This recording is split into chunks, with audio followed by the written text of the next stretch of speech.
Hello दोस्तों, dictation start होगी 3 second बाद। स्टार्ट। दो व्यक्ति राम और श्याम शहर से कमाकर पैसे लेकर घर लौट रहे थे। अपनी मेहनत से राम ने खूब पैसे कमाए थे, जबकि श्याम कम ही कमा पाया था। श्याम के मन में खोट आ गया। वह सोचने लगा कि किसी तरह राम का पैसा हड़पने को मिल जाए तो खूब ऐश से जिंदगी गुजरेगी। रास्ते में एक कुआं देख श्याम ने राम को उसमें धक्का दे दिया। राम कुएं से बाहर आने का प्रयत्न करने लगा। श्याम ने सोचा कि यह ऊपर आ गया तो मुश्किल हो जाएगी, इसलिए श्याम साथ लिए फावड़े से मिट्टी खोद खोद कर कुएं में डालने लगा। लेकिन जब राम के ऊपर मिट्टी पड़ती तो वह अपने पैरों से मिट्टी को नीचे दबा देता और उसके ऊपर चढ़ जाता। मिट्टी डालने के उपक्रम में श्याम इतना थक गया था कि उसके पसीने छूटने लगे, लेकिन तब तक वह कुएं में काफ़ी मिट्टी डाल चुका था और राम उन मिट्टियों पर चढ़कर ऊपर आ गया। अतः जीवन में कई ऐसे क्षण आते हैं जब बहुत सारी मुश्किलें एक साथ हमारे जीवन में मिट्टी की तरह आ पड़ती हैं। जो व्यक्ति इन मुश्किलों पर विजय प्राप्त कर आगे बढ़ता जाता है उसी की जीत होती है और वही जीवन में हर बुलंदियों को छूता है। पैराग्राफ। एक पंडित जी कई वर्षों तक काशी में शास्त्रों का अध्ययन करने के बाद गांव लौटे। पूरे गांव में घोषणा हुई कि काशी से शिक्षित होकर पंडित आए हैं जो धर्म से जुड़ी किसी भी पहेली को सुलझा सकते हैं। घोषणा सुनकर एक किसान उनके पास आया और उसने पूछा, पंडित जी, आप हमें यह बताइए कि पाप का गुरु कौन है। प्रश्न सुनकर पंडित जी चकरा गए। उन्होंने धर्म व आध्यात्मिक गुरु तो सुने थे, लेकिन पाप का भी गुरु होता है, यह उनकी समझ और ज्ञान के बाहर था। पंडित जी को लगा कि उनका अध्ययन अभी अधूरा रह गया है। वह फिर काशी लौटे, अनेक गुरुओं से मिले, लेकिन उन्हें किसान के सवाल का जवाब नहीं मिला। अचानक एक दिन उनकी मुलाकात एक गणिका से हो गई। उसने पंडित जी से परेशानी का कारण पूछा तो उन्होंने अपनी समस्या बता दी।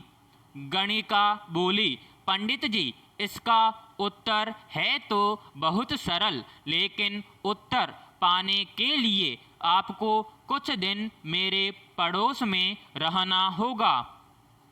पंडित जी इस ज्ञान के लिए ही तो भटक रहे थे। वह तुरंत तैयार हो गए। गणिका ने अपने पास ही उनके रहने की अलग से व्यवस्था कर दी। पंडित जी किसी के हाथ का बना खाना नहीं खाते थे। अपने नियम, आचार और धर्म परंपरा के कट्टर अनुयायी थे। गणिका के घर में रहकर अपने ही हाथ से खाना बनाते और खाते। कुछ दिन तो बड़े आराम से बीते, लेकिन सवाल का जवाब अभी नहीं मिला। वह उत्तर की प्रतीक्षा में थे। एक दिन गणिका बोली, पंडित जी, आपको भोजन पकाने में बड़ी तकलीफ होती है। यहाँ देखने वाला तो कोई है नहीं। आप कहें तो मैं आपके लिए भोजन तैयार कर दिया करूं।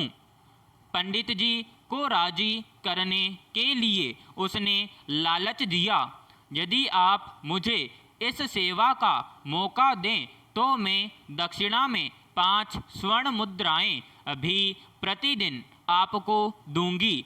स्वर्ण मुद्रा का नाम सुनकर पंडित जी विचारने लगे।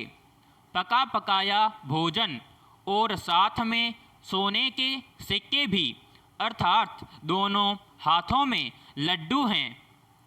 पंडित जी अपना नियम, व्रत, आचार विचार, धर्म सब कुछ भूल गए। उन्होंने कहा, तुम्हारी जैसी इच्छा, बस विशेष ध्यान रखना कि मेरे कमरे में आते जाते तुम्हें कोई नहीं देखे।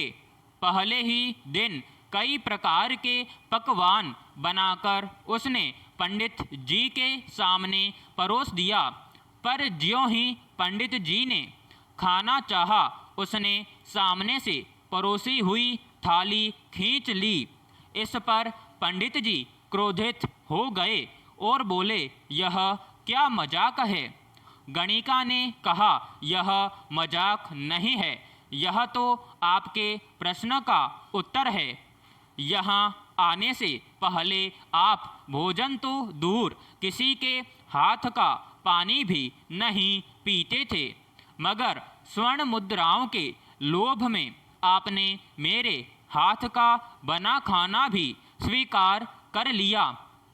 यह लोभ ही पाप का गुरु है। पैराग्राफ।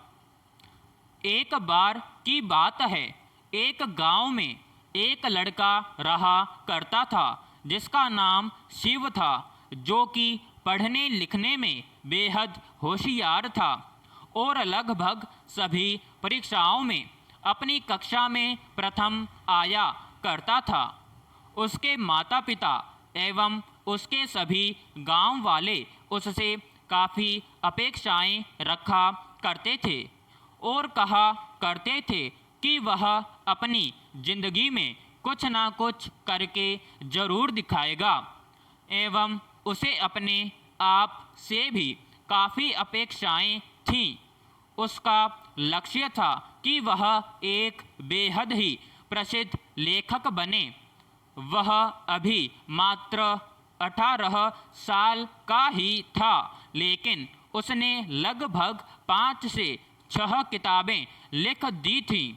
शिव एक गरीब परिवार से संबंध रखता था, इसलिए उसके माता पिता उसके लेखक बनने के पक्ष में नहीं थे और वह चाहते थे कि उनका पुत्र भी सरकारी नौकरी करे, जिससे उन्हें गांव एवं समाज में इज्जत मिले।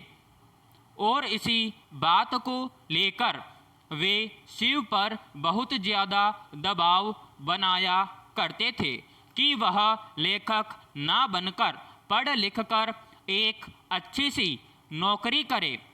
इसी दबाव के चलते शिव का ध्यान अपने लक्ष्य से हट गया और वह पढ़ने लिखने में भी अपना ध्यान नहीं लगा पाया, जिसके कारण उसका मानसिक संतुलन गड़बड़ा गया और उसका मन किसी भी कार्य में नहीं लगता। यह सब देखकर उसके माता पिता एवं उसके गांववासी उसके प्रति चिंतित हो गए। तभी गांव में एक वृद्ध व्यक्ति शिव के माता पिता को यह सलाह देता है कि आप इसके शिक्षक से बात करें और इस समस्या का कोई समाधान निकालने की कोशिश करें।